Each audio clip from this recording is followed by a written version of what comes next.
কোনো এক সময়ের কথা, একজন জেলের একটা ছোট্ট পুত্র ছিল। সে ভাবল যে আমি আমার বাবার মতোই মাছ ধরব। তখন সে একটা লাঠি নিল, তাতে দড়ি বাঁধল, আর সেই দড়ির মুখে যে কাঁটা বিঁধে থাকে তাতে চারা ঝুলিয়ে জলে ফেলল আর বসে থাকল। কিছু সময় পরে জলে একটি তরঙ্গ দেখা গেল। ও বুঝতে পারল খুব বড় একটা মাছ ফাঁদে পড়েছে। ও বল প্রয়োগ করলো, সেটা টানার চেষ্টা করলো। মাছও বল প্রয়োগ করলো, আর শেষে যেটা হলো সেই দড়ি ছিঁড়ে গেল আর মাছ বেঁচে পালিয়ে গেল। দেখুন, ও অনেক চেষ্টা করলো কিন্তু অসফল হলো। কখনো অধিক বল প্রয়োগ করলো, আবার কখনো কম বল, কিন্তু কিছুতেই সফল হলো না। ও পঞ্চমবার প্রচেষ্টা করলো, না বেশি বল প্রয়োগ করলো না কম, ততটাই বল প্রয়োগ করলো যতটা পর্যাপ্ত, ঠিক ততটাই বল, যতটা বল সেই মাছ প্রয়োগ করলো। আর শেষ পর্যন্ত জীবনে প্রথমবার ও মাছ ধরতে সফল হলো। এবার এই কথার সারমর্ম কি? ভারসাম্য। এটাই হলো জীবনের সবথেকে বড় নিয়ম। আমাদের সবার জীবনে সমস্যা রয়েছে, কখনো মন দিয়ে ভেবে দেখবেন। জীবনে যদি কোনো ক্ষুদ্র সমস্যা বা ছোট সমস্যা থাকে আর সেটা সমাধান করার জন্য আপনি বেশি চেষ্টা করছেন, তাহলে তার দ্বারা সমাধান হয় না, বরং আরো বিপদ বেড়ে যায়। যখন কোনো বড় সমস্যা থাকে আর আপনি কম চেষ্টা করতে থাকেন, তখন সমাধান হয় না, তা চলতেই থাকে। শুধু এটাই হলো ব্যাপার। জীবনের সমস্ত সমস্যার একটা ভারসাম্য বজায় রাখা, যদি এটা আপনি শিখে ফেলতে পারেন, জীবনটা আপনার হাতের মুঠোয় থাকবে। আসুন আমার সাথে ভালোবেসে বলুন, রাধা রাধা। আপনি কখনো কোনো বাজকে নিজের বাসা বানাতে দেখেছেন? এই বাজ যখনই কোনো বাসা বানায়, তখন উঁচু গাছের ডালে বা কোনো পর্বতের শিখরে বাসা বানায়, অনেক উচ্চতায়, আর সেখানে তার সন্তানও জন্মগ্রহণ করে। যখন এই সন্তানেরা জন্মায়, তখন এই বাজ খুবই ভালোবেসে এবং খুব সাবধানে এদের পালন পোষণ করে। নিজের ঠোঁট দিয়ে তাদের ঠোঁটে খাবার পরিবেশন করে। কিন্তু যেই সেই সন্তানেরা হৃষ্টপুষ্ট হয়ে যায় এবং সেই কথা বাজ নিজে বুঝতে পেরে যায়, সেই বাজ নিজেই সেই বাসা ছিন্ন ভিন্ন করে দেয়। সেই সন্তান যাদের সবেমাত্র ডানা গজিয়েছে, কিভাবে উড়তে হয় তারা জানে না, সেই সন্তানগুলিকে উচ্চতা থেকে ঠেলে দেয়। সেই সন্তান প্রথমে ভয়ভীত হয়ে যায়। তারা সামনে মৃত্যুকে দেখতে পেয়ে ভয়ের কারণে তাদের ডানা ঝাপটাতে থাকে, আর সেই প্রক্রিয়াতেই সেই সন্তানগুলি উড়তে শুরু করে দেয়। এবার এই ঘটনায় আমরা কি শিক্ষা পেতে পারি? এটাই, যদি আপনি মাতা পিতা হন, তাহলে নিজের সন্তানকে অবশ্যই স্নেহ করুন, কিন্তু তাদেরকে নিজের আঁচলের তলায় বেঁধে রাখবেন না। যদি আপনি চান আপনার সন্তান জীবনে উন্নতি করুক, তাহলে নিজের মুঠো থেকে তাদের স্বতন্ত্র করে দিন। এই সংসারে সংঘর্ষ করতে দিন। সেই সন্তান নিজেই বুঝতে পারবে যে জন্মের সময় পাওয়া ডানা কি করে ব্যবহার করতে হয়। আর আপনার চোখের সামনে আপনার সন্তান এই আকাশে উড়তে থাকবে। তাহলে আসুন আমার সাথে ভালোবেসে বলুন, রাধা রাধা। কখনো কোনো চাতককে দেখেছেন? একটা চাতক বর্ষার জন্য অপেক্ষা করে। সেই বর্ষার জলে নিজের তৃষ্ণা নিবারণ করে, নয়তো সারা বছর তৃষ্ণার্ত থেকে যায়। ও আকাশের দিকে তাকিয়ে থাকে আর অপেক্ষা করে যে কবে বর্ষা হবে আর কবে আমি আমার তৃষ্ণা নিবারণ করব। সেখানে অন্যদিকে একটি কাক বা একটা পায়রা, এরা কি করে? যেখানে জল পায় পান করে নেয়, যেখানে খাবার পায় খেয়ে নেয়, আত্মীয় স্বজন বন্ধু বান্ধব যাকেই পায় তার সাথে সময় কাটায়, খাবার খায় আর চলে যায়। এবার এদের মধ্যে মিল কোথায় আর পার্থক্য কোথায়? দুজনের কাছেই ডানা রয়েছে, দুজনেই উড়তে পারে। এই আকাশ হলো ওদের, খাবারের দানা ওদের। পার্থক্য হলো তাদের অভিলাষার, পার্থক্য হলো তাদের আকাঙ্ক্ষার, পার্থক্য জীবন যাপনের ধরনের। এবার যত বেশি আকাঙ্ক্ষা থাকবে, যত দামি জীবন যাপন করার ইচ্ছে থাকবে, তত বেশি কষ্ট আপনাকে সহ্য করতে হবে। আবার অন্যদিকে জীবন যত সরল হবে, জীবন যাপন যত সরল হবে, সমস্যা ততটাই কম হবে। তাই সবসময় চেষ্টা করবেন আপনার মানসিকতা এবং আপনার জীবন যেন সরল হয়। ভালোবাসতে থাকুন। যদি কেউ আপনাকে ভালোবাসে, তাকেও আপনি ভালোবাসা ফিরিয়ে দিন। তাদের সাথে কথা বলুন, কিছু তাদের কথা শুনুন, কিছু নিজের কথা বলুন। দেখবেন সকল তাপ উত্তাপ দূর হয়ে গেছে। এটাই তো হলো জীবনের সারমর্ম। তাই প্রেমে থাকুন, ভালোবাসুন, আর ভালোবেসে আমার সাথে বলুন, রাধা রাধা। একবার একজন সাধক ওনার শিষ্যদের একটা কাজ দিলেন। একটা দুর্লভ জড়িবুটি নিয়ে আসতে বললেন। এতটাও কঠিন কাজ সেটা ছিল না, কারণ সকল শিষ্য জানতেন যে এই দুর্লভ জড়িবুটি কোথায় পাওয়া যায়। পর্বতের শিখরে। কঠিন কাজ কোনটা? সেখানে পৌঁছনোর সেই পথ, যা ছিল কাঁটায় জর্জরিত, পাথরে পরিপূর্ণ, যেখানে পিছলে পড়ার আশঙ্কা রয়েছে এবং গভীর ক্ষত পেতে পারে সবাই। এবার বেশ কয়েকজন শিষ্য গেলেন। তার মধ্যে কয়েকজনই সেই জড়িবুটি নিয়ে আসতে পারলেন। কারণটা কি ছিল? কিছু শিষ্যের মনোযোগ ছিল শুধুমাত্র লক্ষ্যের দিকে, অর্থাৎ পর্বতের সেই শিখরে। কিছু শিষ্যের মনোযোগ ছিল পথের এই সংকটগুলির ওপর। কিছুজন নিজের সমস্ত মনোযোগ, সমস্ত শক্তি কেন্দ্রীভূত করলেন শুধুমাত্র লক্ষ্যের দিকে। বাকিরা মনোনিবেশ করলেন এই সংকটের থেকে নিজেকে বাঁচাতে। কিন্তু যাদের মনোযোগ শুধু লক্ষ্যের দিকে ছিল, শুধু তারাই জড়িবুটি নিয়ে আসতে পারলেন। কারণ কি ছিল? একটা সহজ ব্যাপার যা আমাদের বুঝতে হবে। আমরা যদি লক্ষ্যে পৌঁছতে চাই, তাহলে বিপদের সম্মুখীন তো আমাদের হতেই হবে, আর কোনো বিকল্প নেই। যন্ত্রণাও হবে, পায়ে কাঁটাও হয়তো ফুটতে পারে, হয়তো পড়েও যেতে পারেন, হয়তো রক্তপাতও হতে পারে। কিন্তু তার সাথেই সাফল্য অর্জনের যে আনন্দ, সেটাও পাওয়া যায়। সেই জন্য নিজের মনোযোগ সবসময় লক্ষ্যের দিকে রাখুন, পথের সেই বিপদগুলির দিকে নয়। সত্যি কথা বলতে, এই বিপদ এটা কিছুক্ষণের, আজ আছে কাল নাও থাকতে পারে। কিন্তু যদি লক্ষ্যকে প্রাপ্ত করতে পারেন, তাহলে তার আনন্দ আপনার সাথে সারা জীবন রয়ে যাবে। তাহলে লক্ষ্য প্রাপ্ত করুন আর আমার সাথে ভালোবেসে বলুন, রাধা রাধা।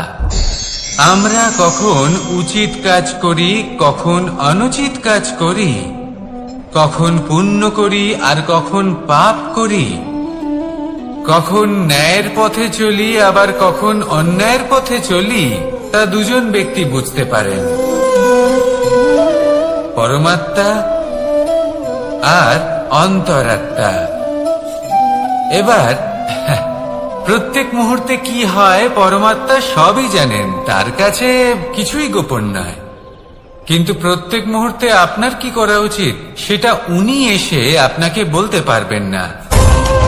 সেই জন্য আমাদের ভেতরে অন্তরাত্মা আছে, আমাদেরই চেতনার একটি অংশ। একবার চোখ বুঝে দেখুন, অন্তরাত্মার মধ্যে নিমজ্জিত হয়ে ভাবুন আর বোঝার চেষ্টা করুন। এই অন্তরাত্মা সবসময় আপনাকে শুভ কাজ করার জন্য প্রেরিত করেন আর অশুভ কাজ করা থেকে বিরত করেন। এই অন্তরাত্মার কথা মানতে থাকুন। পরমাত্মা সবসময় আপনার কাছেই পাবেন। আসুন আর আমার সাথে ভালোবেসে বলুন, রাধা রাধা। মানুষের জীবনে দুই ধরনের আবেগ থাকে যা চিরকাল তার সাথে বসবাস করে।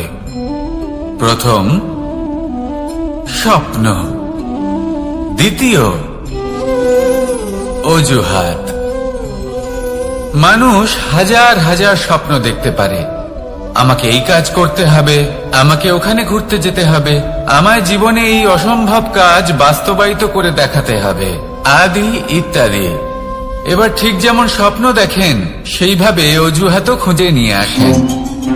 আমি এই স্বপ্ন পূরণ করতে পারলাম না, কারণ আমাকে কেউ সাহায্যই করল না, কারণ আমি দুর্বল হয়ে পড়েছিলাম, কারণ আমার কাছে সময়ই ছিল না, আদি ইত্যাদি। এবার সাফল্য এবং অসফলতার মাঝখানে এই ধরনের সংঘর্ষ হতে থাকে। সাফল্য তখন লাভ করা সম্ভব যখন আপনার স্বপ্ন আপনার অজুহাতের থেকে অনেক বড় হয়, আর অসফলতা তখন পাবেন যখন আপনার অজুহাত আপনার স্বপ্নের থেকে অনেক বড় হয়। আপনি যদি সাফল্য লাভ করতে চান তাহলে চেষ্টা করতে থাকুন, পরিশ্রম করুন। যদি অসফল হন তাহলে ভয়ভীত হওয়ার কোনো প্রয়োজন নেই। নিজের ভুল বুঝুন, তাকে শুধরে নিন, আবার চেষ্টা করুন। কিন্তু যদি নিজের জীবনে অজুহাত নিয়ে আসেন তখন স্বপ্ন কখনো পূরণ হবে না। আসুন আমার সাথে ভালোবেসে বলুন, রাধা রাধা। এমন কিছু রয়েছে মানুষের মনে, তাদের জীবনে এমন এক আবেগ যা সর্বজন বিদিত, যা সবাই জানেন যে উপস্থিত আছে। সেটাকে আমরা সমস্যা বলে থাকি। এমনিতে আমরা সকলেই জানি যে এমন কোনো গৃহ নেই যেখানে মৃত্যুর ছায়া পড়েনি, এমন কোনো বৃক্ষ নেই যার দ্বারা ওষুধ তৈরি সম্ভব নয়, এমন কোনো অন্ন নেই যা সময়ের সাথে বিষ বা অমৃতে পরিণত হতে পারে। এবার এই সমস্যাগুলি কোনো ব্যক্তির জন্য সমস্যা হতে পারে, কিন্তু নিজে থেকে এরা কোনো সমস্যাই নয়। এরা আসে আমাদের সাহায্য করতে, আমাদের কিছু শেখাতে। আপনি নিজেই দেখুন, পর্বতের শিখর থেকে কোনো এক পাখি পড়ে গিয়ে নিজের প্রাণ ত্যাগ করল। সেটা কখন সম্ভব? যখন সেই পাখি ওড়ার চেষ্টাই করে না। তখন যখন কোনো ব্যক্তি জলে পড়ে যান এবং ডুবে গিয়ে নিজের প্রাণ হারান, এর সম্ভাবনা কখন বেশি থাকে? যখন সেই ব্যক্তি সাঁতার কাটার চেষ্টাই করেন না। তখন এই সমস্যা প্রত্যেকের জীবনে থাকবেই, কিন্তু এটা মনে রাখা প্রয়োজনীয় যে কোনো সমস্যা পরিস্থিতির কারণে সমস্যা হয়ে ওঠে না। এই পরিস্থিতি যখন আমাদের সামনে আসে আমাদের তা কঠিন মনে হয়, আমরা নতমস্তক হয়ে পড়ি, ভয়ভীত হয়ে পড়ি, তার সম্মুখীন হতে পারি না। তখন তা সমস্যার রূপ নেয়। দৃঢ় হয়ে দাঁড়িয়ে থাকুন সাহসের সাথে, এই পরিস্থিতিগুলির সম্মুখীন হন। দেখবেন সমস্যা কখন সাফল্যে পরিণত হবে আপনি জানতেই পারবেন না। আসুন আমার সাথে ভালোবেসে বলুন, রাধা রাধা। সময় যা সবকিছুকে সমান করে দিতে পারে, যা সব থেকে বেশি শক্তিশালী, সব থেকে বড় সম্পত্তি, সব থেকে বড় শিক্ষক এবং সব থেকে বড় সুযোগ।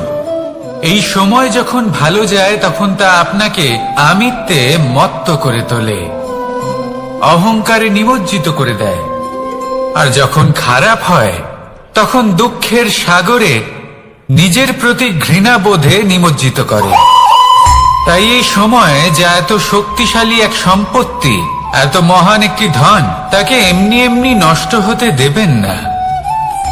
এই সময়ের সাথে কি করবেন, কিভাবে করবেন তা ভাবতে গিয়ে এবং করতে গিয়ে সময় নষ্ট করবেন না। যদি আপনি এই সময় নষ্ট করেন তাহলে সময়ও নিশ্চিত করবে যে আপনার সাথে কি করা উচিত। তাই সময়ের সদ্ব্যবহার করুন আর আমার সাথে ভালোবেসে বলুন, রাধা রাধা। আমরা সকলে শক্তি অনুভব করতে চাই।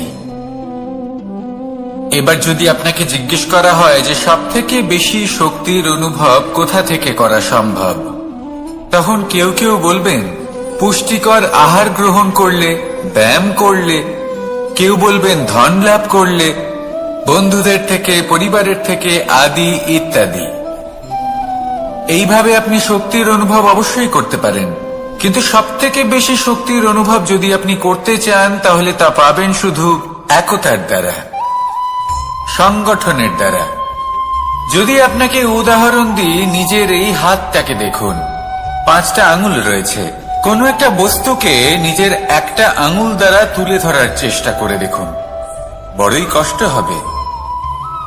তখন আপনি বুঝতে পারবেন যখন এই 5টি আঙুল একত্রিত হয় তখন কোনো কাজ কতটা সহজ হতে পারে। এটাই হলো শক্তি, একতার। সব থেকে ভালো উদাহরণ যদি আপনাকে দিই তাহলে বাঁশি।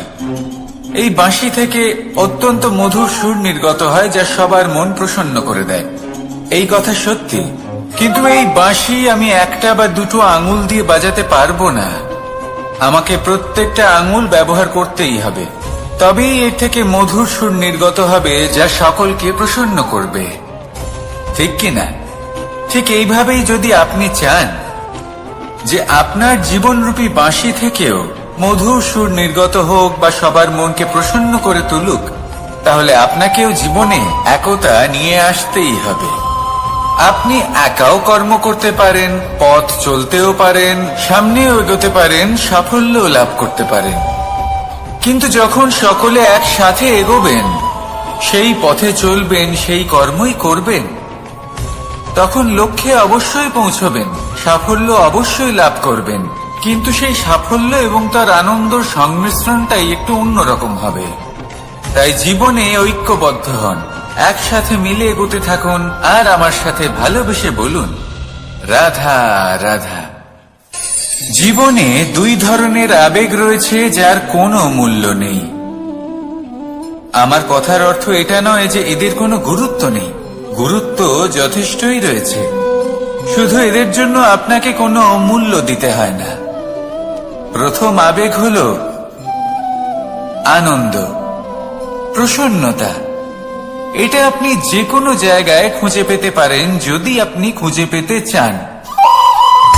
আপনি কোনো পুষ্পের সৌন্দর্য দেখে প্রসন্ন হতে পারেন। বায়ুর কারণে যখন একটি বৃক্ষ শিহরিত হয় সেটা দেখে আপনি প্রসন্ন হতে পারেন। একটা ছোট্ট শিশুর কলরব শুনেও আপনি প্রসন্ন হতে পারেন।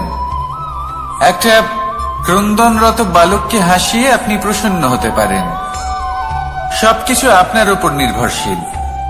সেখানে আরেকটি আবেগ হল দুশ্চিন্তা।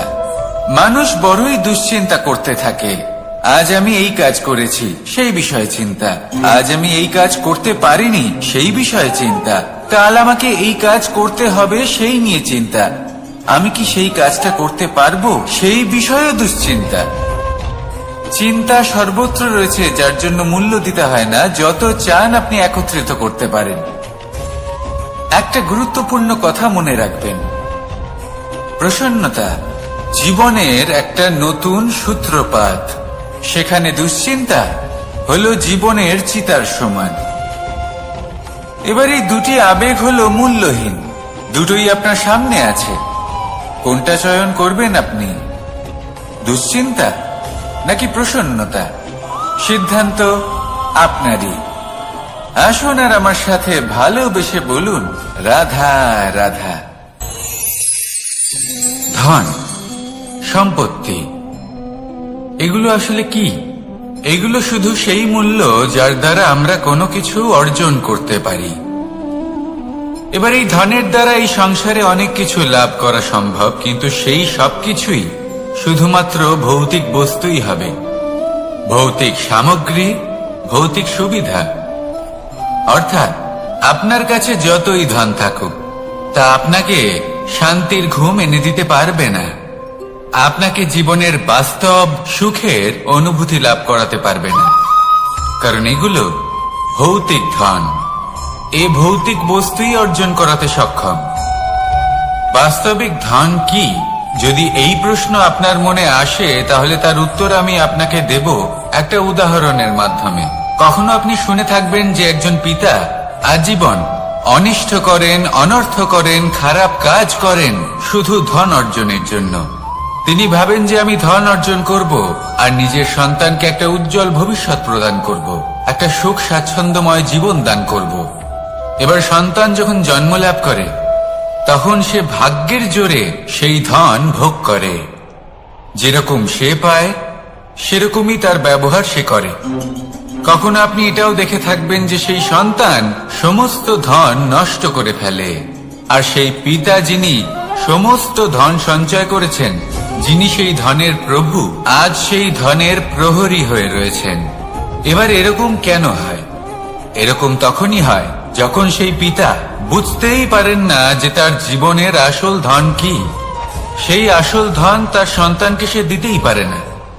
যদি পিতা তার সন্তানকে কর্মের জ্ঞান দিতে পারেন, উচিত কোনটা অনুচিত কোনটা সেই শিক্ষা দিতে পারেন, সংস্কারের প্রকৃত শিক্ষা দিতে পারেন, তবে সেটা ধনের থেকে অনেক বেশি গুরুত্বপূর্ণ। এটাই হলো জীবনের বাস্তব ধন। আপনি সেই কথা তো অবশ্যই শুনে থাকবেন, কুসন্তান হলে ধন সঞ্চয় করে কি হবে, সুসন্তান হলে ধন সঞ্চয় করে কি হবে। সন্তান যদি কুপুত্র হয় তাহলে সব নষ্ট করে ফেলবে, আর সন্তান যদি সুপুত্র হয় তাহলে ধন থাকুক না থাকুক সে নিজেই কর্মের পথে অগ্রসর হয়ে ধন অর্জন করবে আর নিজের জন্য এক উজ্জ্বল ভবিষ্যৎ গড়ে তুলবে। তাই সন্তানকে সম্পদ দেওয়ার আগে কর্মের জ্ঞান দান করুন, সুশিক্ষা দিন, কারণ এটাই হলো জীবনের প্রকৃত ধন। আসুন আর আমার সাথে ভালোবেসে বলুন, রাধা রাধা। কর্ম এবং ফল। মানুষের স্বভাব হলো এটাই যে তিনি নিজের প্রত্যেক পরিশ্রমের প্রতিফল প্রার্থনা করেন। বেশিরভাগ সময় এই ফলাফলের চিন্তা করতে করতে, কল্পনা করতে করতে উনি কর্ম করতে থাকেন যে আমি এই কাজটা করলে এই ফল পাবো। সেই সব কল্পনা করতে থাকেন যা না তার হাতে আছে, না আছে অধিকার, আর না আছে নিয়ন্ত্রণ। উনি শুধু নিজের কর্ম করতে পারেন। উনি কি ফল পাবেন তা তার হাতে কখনোই নেই। তাই আপনিও শুধুমাত্র কর্ম করতে থাকুন, ফলের চিন্তা করবেন না। মনে রাখবেন, শিকড় এবং শাখা যেভাবে একে অপরের সাথে জড়িয়ে, সেইভাবেই একে অপরের সাথে জড়িয়ে কর্ম এবং ফল। যেরকম কর্ম আপনি করবেন সেরকম ফল আপনি অবশ্যই পাবেন। তাই এই ফলের আশায় কর্মের সময় কখনোই নষ্ট করবেন না, কারণ যে ব্যক্তি সময় নষ্ট করেন, সময় সেই ব্যক্তিকে অবশ্যই নষ্ট করে দেয়। কর্ম করুন নিঃস্বার্থভাবে, ফলের চিন্তা করবেন না, আর আমার সাথে ভালোবেসে বলুন, রাধা রাধা। কর্ম এবং ফল। দেখতে গেলে এই সমস্ত ব্রহ্মাণ্ড এই দুইয়ের মাঝেই স্থির হয়ে আছে। মানুষজন কর্ম করেন ভালো ফল লাভের আশায়, আর ভালো ফল লাভের আশায় উনি এটাই ভুলে যান যে উনি যে কর্ম করছেন তা কি করছেন। আমি বলেছিলাম কর্ম করুন ফলের চিন্তা না করে, কিন্তু কি কর্ম করছেন সেই বিষয়ে ভাবাটাও অত্যন্ত আবশ্যক। নয়তো অনেক সময় আমরা এমন কর্ম করে ফেলি যা না চাইতেও বিষে পরিণত হয়, যা হয়েছে দুঃশাসনের সাথে, দুর্যোধনের সাথে, গুরু দ্রোণের সাথে। একজনের মানসিকতা উচিত ছিল না, একজনের বিবেক উচিত ছিল না, আরেকজন যে পক্ষ নির্বাচন করেছিলেন সেই পক্ষ উচিত ছিল না। আর যা কিছু ওনাদের সাথে হলো, আপনার, আমার, আমাদের সকলের সাথে তা হতে পারে। আমি বলেছিলাম কর্ম করুন, ফলের চিন্তা করবেন না, কিন্তু এই কর্মের বিষয়ে বিচার করে দেখাটাও ততটাই আবশ্যক। দেখুন, কর্ম করার উচিত প্রক্রিয়া ফলের চিন্তা না করা, কিন্তু যদি আপনার কর্ম শুভ হয় তাহলে তার ফলও নিয়তি আপনাকেই দেবে। সর্বদা কর্ম করার সময় এটা ভাবুন যে আপনার এই কর্ম এই সংসারকে, এই সমাজকে, আপনার পরিবারকে, আপনার আশেপাশের মানুষজনকে কোন দিশায় নিয়ে যাবে। যদি এটা সবার জন্য মঙ্গলময় হয় তাহলে কর্ম করতে থাকুন। আর হ্যাঁ, নিশ্চিত রূপে ফলের চিন্তা করবেন না। আসুন আমার সাথে ভালোবেসে বলুন, রাধা রাধা। বটবৃক্ষের বীজ সর্ষের দানার থেকেও ছোট হয়, কিন্তু যখন তা নিজের রূপ ধারণ করে তখন তা বিশাল বৃক্ষের আকার ধারণ করে, যা সহস্র বছর ধরে বেঁচে থাকে, ছায়া প্রদান করে, পাখিদের আশ্রয় প্রদান করে, আর দেয় পথচারীদের বিশ্রাম করার স্থান। কেন? কারণ সেই ছোট বীজ তা মাটির ভেতরে গিয়ে নিজের খোলস ত্যাগ করে। অন্ধকারে থাকে সে, যতই আলো আসুক না কেন, যতই বর্ষা আসুক না কেন, সব সহ্য করে। আর তারপরে একটা চারা গাছ অঙ্কুরিত হয়, তারপর ধীর গতিতে একটা বিশাল বৃক্ষতে পরিণত হয়। দেখুন, জীবনে কঠিন সময় আসে, এই জন্য নয় যে আপনি হার মেনে নেবেন, এই জন্য আসে যাতে আপনি ভবিষ্যৎ নির্মাণের জন্য নিজেকে তৈরি করতে পারেন। যদি কঠিন সময়ে আপনি ওই বীজের মতো দৃঢ় হয়ে থাকতে পারেন, তাহলে আপনিও একদিন সেই বিশাল বৃক্ষের মতো নিজের অস্তিত্ব গড়ে তুলতে পারবেন, যা সহস্র বছর পর্যন্ত মনে রাখা হবে। আসুন আমার সাথে ভালোবেসে বলুন, রাধা রাধা। এই ব্রহ্মাণ্ড কত বৃহৎ, তাই না? যার সম্মুখে এই পৃথিবীকেও একটা বিন্দুর মতো মনে হয়। আর এই পৃথিবীতে আমরা কে হই, আমাদের আকার কি রকম, আমাদের অস্তিত্বই বা কি? যখন আমরা এভাবে ভাবি তখন মনে হয় আমরা কিছুই নই। তা আমরা যখন কিছুই নই, তাহলে আমরা এত চিন্তা করি কেন? কি ভেবে ভয় পাই? কাকেই বা এত ভয় পাই? কে আমাদের মারতে পারে আর কেই বা আমাদের জন্ম দেবে? আত্মার আসলে না কখনো জন্ম হয় আর না কখনো মৃত্যু। আত্মা শুধুই শরীর বদল করে। আপনি, আমি, আমরা সকলে এই শরীর নয়, আমরা হলাম আত্মা, যা হলো পরম আত্মার পরম অঙ্গ। সেই জন্য মনে রাখবেন, বাইরের কোথাও দেখবেন না, নিজের অন্তরের গভীরে গিয়ে দেখুন, আত্মাকে উপলব্ধি করতে শিখুন। ক্লেশ, ভয়, চিন্তা, এই সব কিছুর থেকে নিজেকে দূরে রাখুন, তাহলেই উপলব্ধি করতে পারবেন পরমাত্মাকে। তাহলে আসুন আমার সাথে ভালোবেসে বলুন, রাধা রাধা। পরিবর্তন এই সংসারের শাশ্বত নিয়ম। কোন রাজা নেই যিনি চিরকাল রাজা থাকেন, কোন ধনী ব্যক্তি নেই যিনি চিরকাল ধনী থাকবেন। এই সংসারে সূর্যের স্থান নেওয়ার জন্য চন্দ্রিমার আগমন ঘটে। কোন স্থান যাকে পতিত বলা হয়েছিল, সেখানে মহল তৈরি হয়েছে। কোন স্থান যাকে আজ মলিন বলা হয়েছে, কাল সেখানে মন্দিরও স্থাপন হতে পারে। কোন ঋতু চিরকালের জন্য থাকে না, কখনো সময় চিরকাল একরকম থাকে না। আজ যা আপনার কাছে রয়েছে, কাল অন্য কারোর ছিল। আজ যে আপনার কাছে রয়েছে, কাল তা অন্য কারোর কাছে চলে যাবে। আপনার সাথে কিছু থাকলে তা হলো আপনার কর্ম, কিন্তু সেই কর্মের পরিণামও আপনার নয়। আপনি শুধু কর্ম করুন, বাকি সবকিছুই পরিবর্তনশীল। কিন্তু সেই পরিবর্তনকে দেখে ভয় পাওয়ার প্রয়োজন নেই, তাকে স্বাগত জানান। যদি আপনি হাসি মুখে সেই পরিবর্তনকে স্বাগত জানান, তাহলে এই পরিবর্তনও হাসি মুখে আপনার সাথে থাকবে। আসুন আমার সাথে ভালোবেসে বলুন, রাধা রাধা।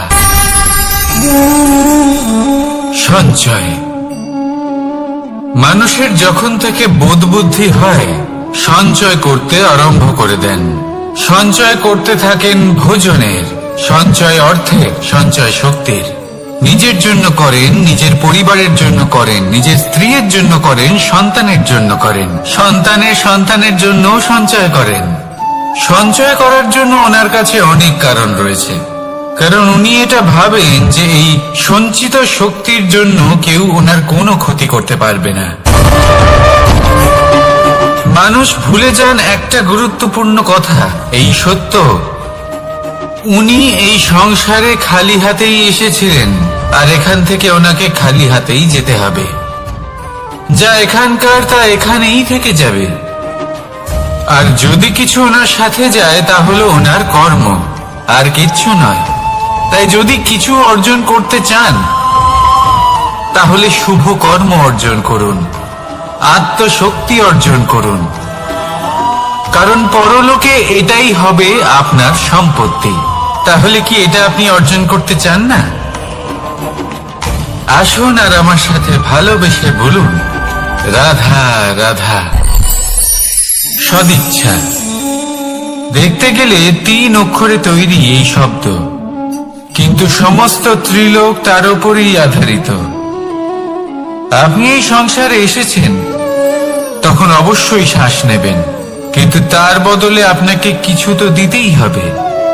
আপনার উপর নির্ভর করছে আপনি কি দেবেন। কি দেবেন এই সংসারকে, এই সমাজকে, নিজের পরিবারকে, আর তার বদলে কি নেবেন? যশ নাকি অপযশ? দেখুন, এক ছিল রাবণ, যে কিনা সমুদ্র পার করল সীতাকে অপহরণ করার জন্য, আর এক ছিলেন রামচন্দ্র, যিনি সমুদ্র পার করেছিলেন, সেতু বানিয়ে গিয়েছিলেন সীতাকে ফিরিয়ে নিয়ে আসার জন্য। দুজনেই সমুদ্র পার করেছিলেন, শুধু পার্থক্য ছিল সদিচ্ছাকে বোঝার, লক্ষ্যের। অনেক মানুষের যাত্রা একরকম হতেই পারে, কিন্তু আনন্দ তখনই লাভ করবেন যখন লক্ষ্য শুভ হবে, মহান হবে। এই লক্ষ্য দিয়ে এই সংসারের কল্যাণ হবে এবং মানুষের সম্মান হবে। যদি আপনার সংকল্প উচিত হয় তাহলে আপনার লক্ষ্য উচিতই হবে, নয়তো শুধুমাত্র বিনাশ হবে। আর উচিত এটাই হবে যে বিনাশের হাত থেকে যেন নিজেকে বাঁচানো যায়, কি বলেন? তাই জীবনে যে লক্ষ্য স্থির করছেন, মনে রাখবেন তা যেন শুভ লক্ষ্য হয়। যদি এরকম হয় তাহলে আপনার যাত্রা, আপনার জীবন দুটোই শুভময় হবে। আসুন আর আমার সাথে ভালোবেসে বলুন, রাধা রাধা। সুরক্ষা। এই সুরক্ষা আসলে কি? এটা কি কোনো কবচ নাকি কোনো সীমা? এই সুরক্ষা আসলে অন্য কিছু। আমাদের মাতা পিতা, আমাদের প্রিয়জন, আমাদের বন্ধু, এই সমাজ, আমাদের শুভাকাঙ্ক্ষী, আমাদের আত্মীয়, এনারা সবাই আমাদের জীবনে কোনো না কোনো ভাবে সুরক্ষা দিয়ে থাকেন, একটা কবচ দিয়ে থাকেন কোনো না কোনো রূপে। কিন্তু দেখতে গেলে আমাদের পরাক্রমের পথে, আমাদের বীরত্বের পথে, আমাদের সাহসের পথে এই সুরক্ষাই সব থেকে বড় বাধা হয়ে দাঁড়ায়। একবার ভেবে দেখুন, যদি আপনি কোনো সুরক্ষাই না পান, বা যদি আপনি এই সুরক্ষা ভেঙে বাইরে আসতে পারেন, তাহলে আপনার বীরত্ব চরম সীমায় পৌঁছে যায়। কেন? কারণ তখন আপনি জানেন যে এই সংসারের সম্মুখীন আমাদের নিজেদেরই হতে হবে। আপনি বুঝে যান যে শত্রুর সম্মুখীন এবার নিজের বলের দ্বারা, নিজের পরাক্রমের দ্বারা, নিজের সাহসের দ্বারা করতে হবে। আর তখন আমাদের মনের মধ্যে এই শক্তি জাগ্রত হয়। এই শক্তি অন্তরেই বসবাস করে, শুধু এটা চিনে নিতে হবে, একে জাগ্রত করতে হবে। আর এটা সুরক্ষা ভেঙে যাওয়ার পরেই সম্ভব হয়। আর যারা নিজের শক্তি সম্পর্কে জানেন, যিনি নিজেই জানেন তিনি কতটা শক্তিশালী, তিনি নিজেই নিজের সুরক্ষা কবচ চিরকালের মতো ভেঙে ফেলে দেন, ঠিক কর্ণের মতো।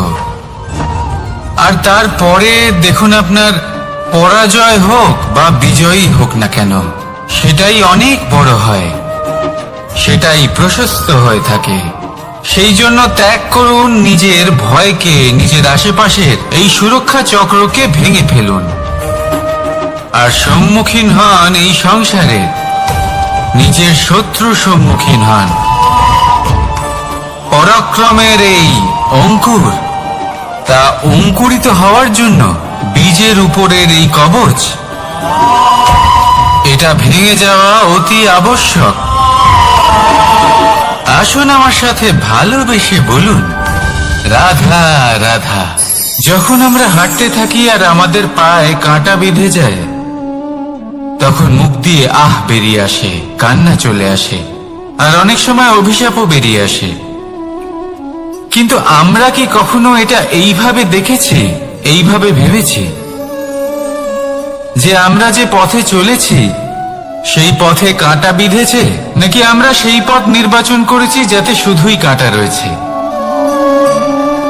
নাকি আমরা এভাবে ভেবে দেখেছি যে এই কাঁটা আমাদের কষ্ট দিতে এসেছে, নাকি এটা আমরাই বিছিয়ে রেখেছিলাম? সাবধান থাকা উচিত ছিল, কারণ কাঁটা বিঁধলে যন্ত্রণা হবে, চিৎকার করে ফেলতে পারি, মুখ থেকে অভিশাপও বেরিয়ে আসতে পারে। কিন্তু এই অভিশাপ শুধুমাত্র আমাদের তরফ থেকে অভিশাপ হয়, সামনের ব্যক্তিটির উপরও নির্ভর করে। এবার সেই ব্যক্তি যদি এমন হয় যে ফুল আর কাঁটা এই দুই সমানভাবে গ্রহণ করতে পারে, তার কাছে অভিশাপও বরদানে পরিণত হয়। শেষ পর্যন্ত ব্যাপারটা দাঁড়ায় ভাবনা, চিন্তা, দৃষ্টিভঙ্গির ওপর। কারণ আপনার এই ভাবনাই সত্যি হয়ে সামনে আসে। সেই জন্য এই ভাবনা, চিন্তা, মানসিকতাকে গুরুত্ব সহকারে দেখবেন। এই বিবেচনা নিয়ে বিবেচনা করতে শিখুন। আমার কথার অর্থ হলো যে জীবনে যখন এরকম কিছু একটা ঘটবে, তখন ভেবে দেখুন যে এরকম কেন হলো। আপনি কি এমন কোনো কর্ম করেছিলেন যার কর্মফল এটা? এমন কোনো কাজ যা অনুচিত ছিল, অসত্য ছিল, যা অভদ্রতার কারণ ছিল? ভেবে দেখা প্রয়োজন। দেখুন, ইচ্ছে হলো আপনার যে আপনি কি করতে চান, ভাবনা আপনার, সত্য আপনার, জীবন আপনার, সিদ্ধান্ত আপনার। আসুন আর আমার সাথে ভালোবেসে বলুন, রাধা রাধা। সময়, এই সময় আসলে কি? এই সময় একটা সরল রেখা তো কখনোই নয়। সময় হলো একটা চক্র, যেখানে এর আদি সেখানেই হলো এর অন্ত, আর যেখানে তা শেষ হয় সেখান থেকেই তার শুরু হয়। এই সময় একটা অত্যন্ত বিচিত্র চিন্তা, বিচিত্র ভাবনা, একটা বিচিত্র বস্তু যা কেউ বুঝতে পারেন না। এই সময়ের লীলা, এর কোনো প্রমাণ নেই, কোনো জ্ঞান নেই, কোনো পরিমাপ নেই। শুধু এটুকু আমরা জানতে পারি, যেখানে শেষ হবে সেখান থেকে একটা নতুন সূচনাও হবে। যা আজ আপনার কাছে আছে, কাল অন্য কারোর কাছে যাবে, তারপরে তার কাছ থেকেও অন্য কারোর কাছে যাবে, তারপরে তার থেকেও ছিনিয়ে নেওয়া হবে। এই নিয়তির একজনের কাছ থেকে অন্যজনের কাছে আদান প্রদানের এই সময় হলো আপনার সময়। এই সময়ের সদ্ব্যবহার করুন, এই সময়কে বাঁচুন। আপনাকে শুধু এটাই সুনিশ্চিত করতে হবে যে আপনি কোন পক্ষে আছেন। আর সত্যি বলতে কি, আপনার জীবনের পরিণাম নির্ভর করে আপনার নির্বাচনের ওপর। আপনি কোন পক্ষ নির্বাচন করছেন? তাহলে মনে রাখবেন, জীবনে সেই পক্ষই নির্বাচন করবেন যা চয়ন করার পরে আপনি সুখ অনুভব করবেন, আপনি সন্তোষ লাভ করবেন, প্রসন্নতা লাভ করবেন। আর আমি এটাই সুনিশ্চিত করব যে এই পক্ষ যেন শান্তির পক্ষ হয়,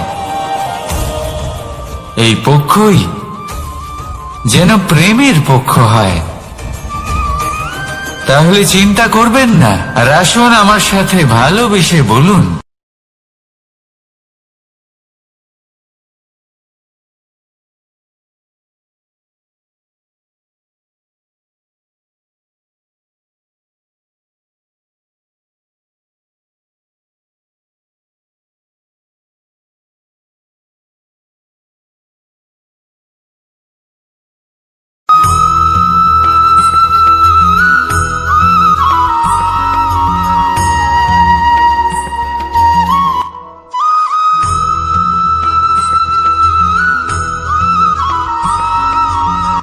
আপনি ওই কথাটা নিশ্চয়ই শুনেছেন, যখন ভগবান একটা দরজা বন্ধ করেন তখন অন্যদিকে অনেক দরজা খুলে দেন।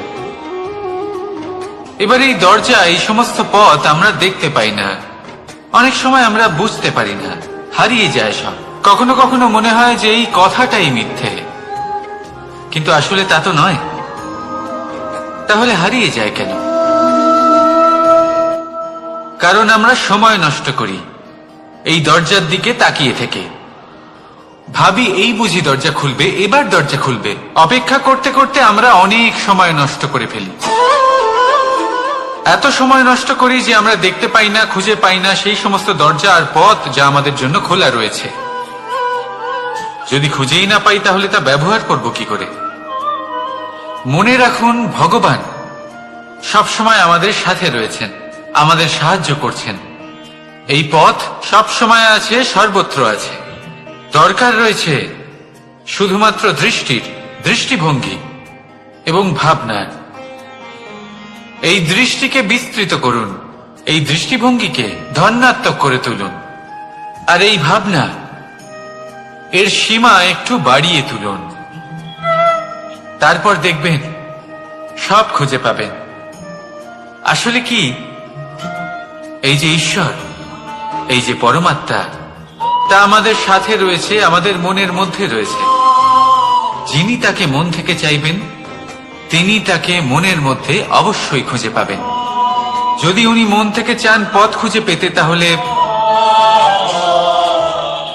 তিনি অবশ্যই পথ খুঁজে পাবেন। তাহলে আসুন আমার সাথে ভালোবেসে বলুন, রাধা রাধা।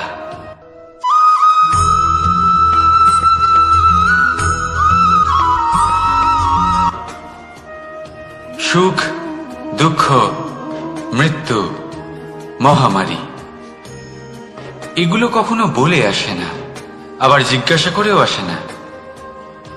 এমনই হয় দ্রুত ক্রীড়ার এই খেলায়। এক কারাগারের মতো, একটা মাকড়সার জালের মতো। যেমন একটা মাকড়সার জাল একটা পোকাকে নিজের দিকে আসতে আকর্ষিত করে, নিজের চমকের দ্বারা, নিজের গঠন দ্বারা। সেরকমই দ্রুত ক্রীড়ার এই খেলা মানুষকে নিজের দিকে আসতে প্ররোচিত করে।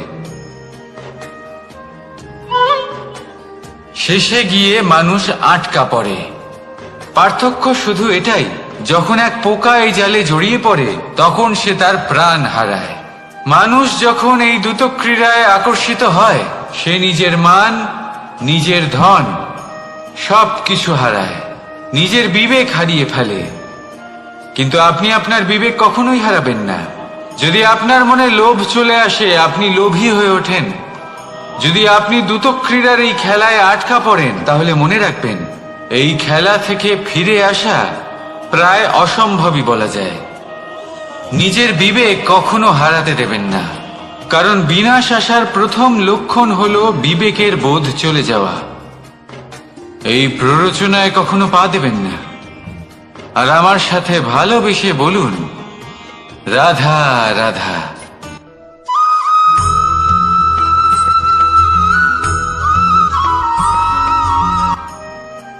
যখন একজন ভক্ত এবং তার ভগবান এক আকার ধারণ করেন, যখন একজন ভক্ত নিজের ভগবানের প্রতি, নিজের জীবনের লক্ষ্যের প্রতি সম্পূর্ণরূপে সমর্পিত হয়ে যান, তখন জন্মগ্রহণ করে ভক্তি। আর তখন সংসারের সমস্ত আশা তিনি ত্যাগ করতে পারেন। সমস্ত আশা শেষ হতে পারে, কিন্তু মানুষের সঙ্গ ভক্তি কখনো ত্যাগ করে না। যখন ভক্ত ও ভগবান এক আকার ধারণ করেন, এক হয়ে যান, তখন রথী এবং সারথীর মধ্যে কোনো পার্থক্য থাকে না। তারাও এক হয়ে যান।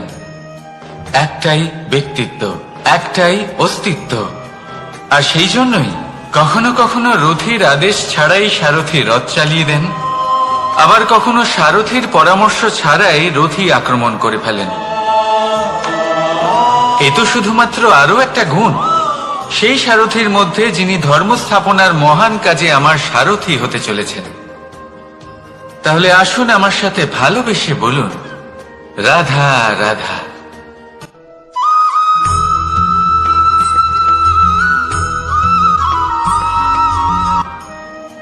বরদান এবং অভিশাপ, এই দুই হলো একই মুদ্রার দুটি পিঠ।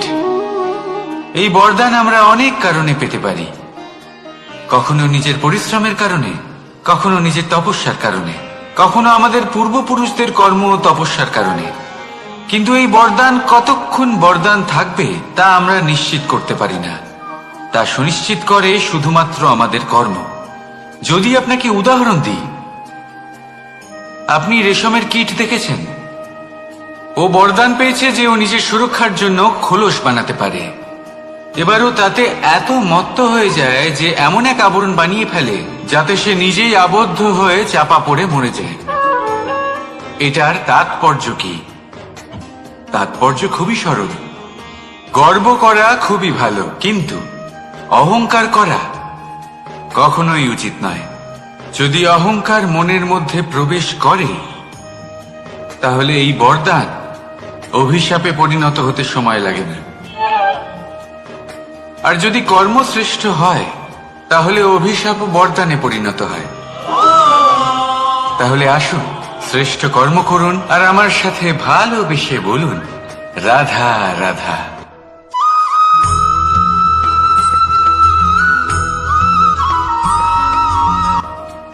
ধর্ম। আমরা সকলে ধর্মের বিষয়ে কথা বলি, কখনো নিজের ধর্মের বিষয়, আর কখনো অন্যের ধর্মের বিষয়। কখনো আমরা অধর্ম দেখলে সেই বিষয়ে কথা বলি। অনেক রকম আলোচনা হয়, কিন্তু এই ধর্ম আসলে কি, সেটা কি কেউ বোঝে?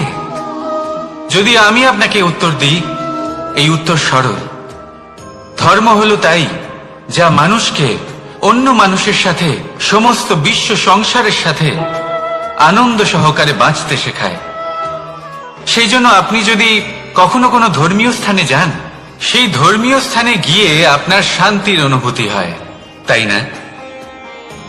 কিন্তু দেখুন, ধর্মের জ্ঞান থাকলেই সেই মানুষ ধর্মের পথে চলতে পারবে এমন কোনো কথা নেই। অনেক সময় সম্পর্কে যখন সংঘর্ষ বেড়ে যায়, তখন ইচ্ছের জন্ম হয়, ক্রোধের জন্ম হয়, অহংকারের জন্ম হয়, আর তারপর বিনাশ হয়ে যায় এই ধর্মের। সেই জন্য দ্বিতীয় সবথেকে গুরুত্বপূর্ণ গুণ যা আমার সারথীর মধ্যে থাকা উচিত, তা হলো ধর্মবীর হওয়া। এবার দেখতে হবে সেটা এই যে কে হবে সেই ব্যক্তি যিনি এই স্বয়ম্বরে নিজের ধর্মে অটল থাকবেন। কারণ সেই ব্যক্তি এই সংসার থেকে সরে এসে ধর্মের